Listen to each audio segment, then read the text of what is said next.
Hi అందరికీ. Marvel cinematic universe భవిష్యత్ గురించి ప్రస్తుతం పెద్ద చర్చే నడుస్తోంది. ముఖ్యంగా అందరూ ఎంతో ఆశగా ఎదురుచూస్తున్న అవెంజర్స్ సీక్రెట్ వార్ సినిమాపై రకరకాల వార్తలొస్తున్నాయి.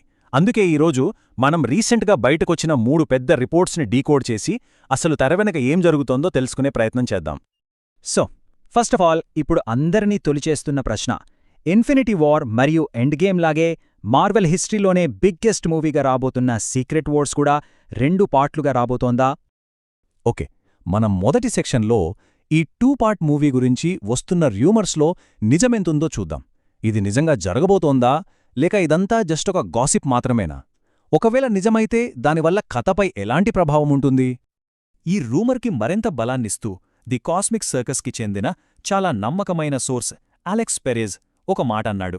ఆయనేమంటున్నారంటే, సీక్రెట్ వార్స్ని 2 పార్ట్లుగా విడగొట్టబోతున్నారని ఇప్పుడు గట్టిగా టాక్ నడుస్తోంది. అలా జరగడానికి చాలా ఎక్కువ ఛాన్స్ ఉంది. చూసారా, ఇది జస్ట్ ఒక ఊహాగానం కాదు, చాలా స్ట్రాంగ్ ఇండికేషన్ అన్నమాట. అయితే కేవలం మాటలు మాత్రమే కాదు, దీనికొక సాలిడ్ ప్రూఫ్ కూడా దొరికింది. అది కూడా మూవీ ప్రొడక్షన్ ప్రాసెస్లో జరిగిన ఒక టెక్నికల్ చేంజ్. ఇంతకీ అదేంటో ఇప్పుడు చూద్దాం. సినిమా ప్రొడక్షన్లో కండీషనల్ స్టార్ట్ ఫేజ్ అని ఒక స్టేటస్ ఉంటుంది. ఈ పేరు వినడానికి కొంచెం టెక్నికల్గా ఉన్నా, సింపుల్గా చెప్పాలంటే అనుకున్న ప్లాన్లో చాలా పెద్ద మార్పు జరిగినప్పుడు మాత్రమే ఈ స్టేటస్ ఇస్తారు. దానికి కొత్త కాంట్రాక్ట్లు కూడా కావాలి. ఒకే సినిమాని 2గా విడగొట్టడం లాంటి భారీ మార్పు జరిగినప్పుడు ఇది కామన్. ప్రస్తుతం సీక్రెట్ వార్స్ మూవీ ఇదే స్టేటస్లో ఉందని సమాచారం. ఇది ఆల్మోస్ట్ ఒక కన్ఫర్మేషన్ లాంటిదే.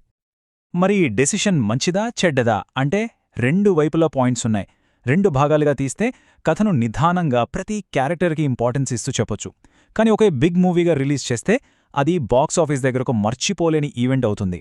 మరి మార్వెల్ కథకు ప్రయారిటీ ఇస్తుందా లేక కలెక్షన్స్కా? ఇక్కడే అసలు పాయింట్ ఉంది. సినిమా ఎన్ని భాగాలుగా వచ్చినా దాని సక్సెస్ని డిసైడ్ చేసేది విలన్. ఇక్కడే మన రెండో కీ రిపోర్ట్ పిక్చర్లోకి వస్తుంది. సీక్రెట్ వార్స్కి మెయిన్ విలన్గా అనుకుంటున్న డాక్టర్ డూమ్ భవిష్యత్తుప్పుడు పెద్ద క్వశ్చన్ మార్క్గా మారింది. అలెక్స్ పెరెజ్ చెప్పేది వింటే షాక్ అవుతారు. రాబర్ట్ డౌనీ జూనియర్ లాంటి లెజెండ్ డాక్టర్ డూమ్గా కనిపించినా అది జస్ట్ ఒక్క సినిమాకే అంట. సీక్రెట్ వార్స్ తర్వాత ఆ క్యారెక్టర్ని ఇంకో యాక్టర్తో రీప్లేస్ చెయ్యాలని మార్వెల్ ప్లాన్ చేస్తోందట. ఇది ఫ్యాన్స్కి నిజంగా పెద్ద షాక్. అయితే ఇక్కడే కథలో అస్సలైన ట్విస్ట్ ఉంది. పెరెజ్ చెప్పిన ఈ విషయం ఇంతకు ముందు వచ్చిన వేరే లీక్స్కి కంప్లీట్గా ఆపోజిట్గా ఉంది. ఈ కాంట్రాడిక్షన్తో డాక్టర్ డూమ్ ఫ్యూచర్ ఇంకా కన్ఫ్యూజింగ్గా మారింది. ఇంతకీ దేన్ని నమ్మాలి? ఒకవైపేమో అలెక్స్ పెరెజ్ రీకాస్ట్ పక్కా అని చెప్తున్నారు. ఇంకోవైపు డానియల్ ఆర్పీకే లాంటి వేరే ఇన్సైడర్స్ ఏమో మార్వెల్ రాబర్ట్ డౌనీ జూనియర్నే కంటిన్యూ చేయాలని గట్టిగా ట్రై చేస్తుందని అంటున్నారు. ఇప్పుడు ఈ 2 వాదనల మధ్య నిజమేంటో తెలియక ఫ్యాన్స్ కన్ఫ్యూజ్ అవుతున్నారు. ఒకవేళ నిజంగా రీకాస్ట్ చేస్తే ఏమవుతుంది? డాక్టర్ డూమ్ అంటే కేవలం ఒక విలన్ కాదు కదా, అతను రీడ్ రిచర్డ్స్కి బద్ధశత్రువు. వాళ్ళిద్దరి మధ్య ఉన్న ఆ హిస్టరీ, ఆ ఎమోషన్ కొత్త యాక్టర్తో ఎలా కనెక్ట్ అవుతుంది? ఇది క్యారెక్టర్ యొక్క సోల్ని దెబ్బతీసే ప్రమాదముంది.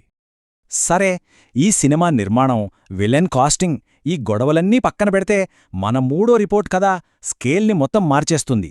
మనల్ని నేరుగా కాస్మోస్లోకి, యూనివర్స్ అంచులకు తీసుకెళ్తుంది.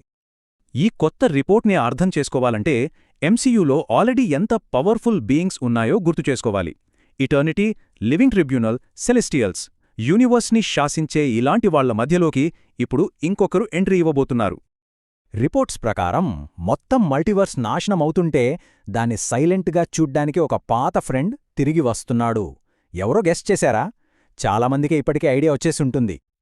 ఎస్, మీరనుకున్నదే కరెక్ట్. మన what if series the Watcher. Alex Perez ప్రకారం ఈసారి తను కేవలం చూస్తూ ఊరుకోడట.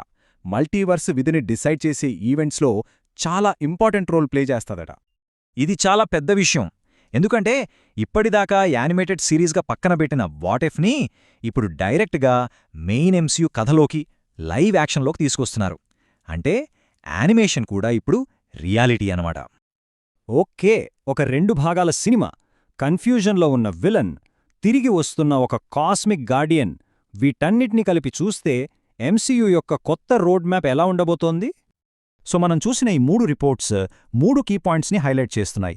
1, కథ చెప్పే విధానంలో మార్పు, అదే సీక్రెట్ వార్స్ని 2గా విడగొట్టడం.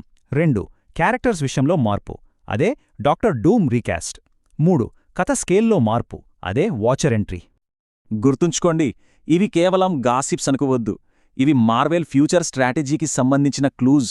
ఈ మార్పుల ద్వారా మార్వెల్ తన కథను, తన స్టార్స్ని, చివరికి మొత్తం యూనివర్స్ని ఎలా రీబూట్ చేయబోతోందో మనకు హింట్స్ ఇస్తున్నాయి.